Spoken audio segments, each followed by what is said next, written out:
সালামু আলাইকুম প্রিয় বাংলাদেশি ভাইরা আমার। আহ, আপনারা যারা রোমানিয়া আসার জন্য অলরেডি পারমিট পাইছেন, দিল্লিতে ইন্টারভিউ দিবেন বা প্রস্তুতি নিয়েছেন বা দিল্লি পর্যন্ত পৌঁছাইছেন, তো আমার বিশ্বাস, আমার বাস্তব অভিজ্ঞতা থেকে আমি আপনাদের কাছে আমার এই সংবাদ পৌঁছাইতেছি।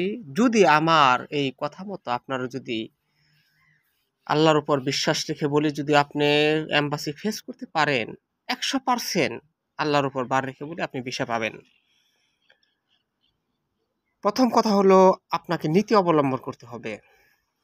দেখেন, এম্বাসিতে যে প্রশ্নগুলিকে করা হয় প্রত্যেকটা প্রশ্ন কিন্তু কমন, এবং কি প্রশ্ন কিন্তু এটা কিন্তু প্রকাশিত যে 8-10টা প্রশ্ন করে। একই প্রশ্ন প্রতিটা ইন্টারভিউ যারা দেয় প্রত্যেকে সে একই প্রশ্ন করে, এর ব্যতিক্রম কাউকে করে না। তারপরেও দেখা গেছে 30% বা 40% বা 50% ভিসা পায়, আর বাকিগুলোকে পায় না। প্রশ্নের উত্তর কিন্তু ঠিকই দেয়, তারপরেও তাদের ভিসা দেয় না। কারণ কি?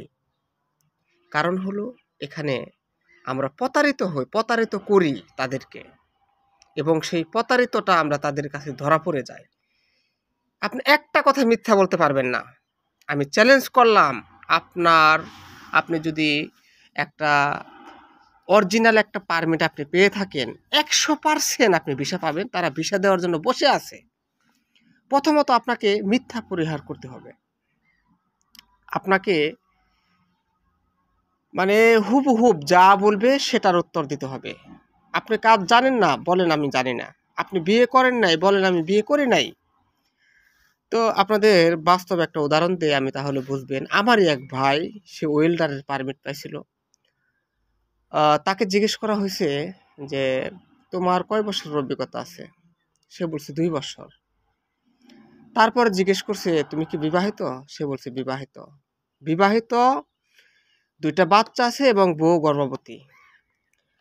বলছিল যে তোমার ফ্যামিলিতে সংখ্যা কয়জন? সে বলছে 11 জন। আবার জিজ্ঞেস করছে যে তোমার কি রোমানিয়াতে বা অন্যান্য দেশে কেউ আছে? সে বলছে নাই। আবার জিজ্ঞেস করছে আহ, তো তোমার কয় বছরের এক্সপিরিয়েন্স আছে? সে বলছে 2 বছরের আছে।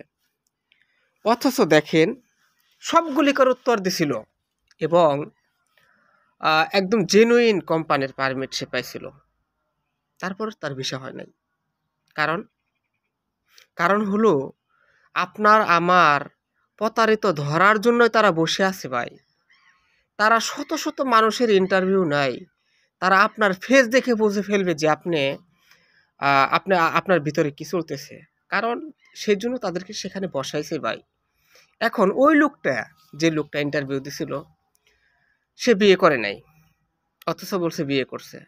তার বাচ্চা কাচ্চা নাই, বলছে বাচ্চা কাচ্চা আছে। ফ্যামিলিতে সংখ্যা 5 জন, বলছে 11 জন। আর তার রোমানিয়াতে একজন আছে, বলছে কেউ নাই। তারা তো ভাই বসছে এগুলো ধরার জন্যই। এখন আপনি মিথ্যা বলে আসবেন আর সমুদ্র পাড়ি দিবেন, এতটা সস্তা না ভাই। হুবহু যা জিজ্ঞেস করতেছে, কাজ যদি না জানেন বলেন জানি না, বিয়ে করেননি তো বলেন বিয়ে করি নাই। ওই সত্যটা তারা দেখবে আপনার। যখনই তাদের কাছে সত্য প্রকাশিত হবে, আপনাকে তারা ভিসা দেবে। 100% ভিসা পাবেন আল্লাহর রহমতে। আমি গ্যারান্টি দিয়ে বলছি, আল্লাহর উপর বার রেখে বলছি। আপনি প্রত্যেকটা কথা আপনি সত্য বলবেন, আপনি ভিসা পাবেন। তারা দেখবে যে সে অনেস্ট।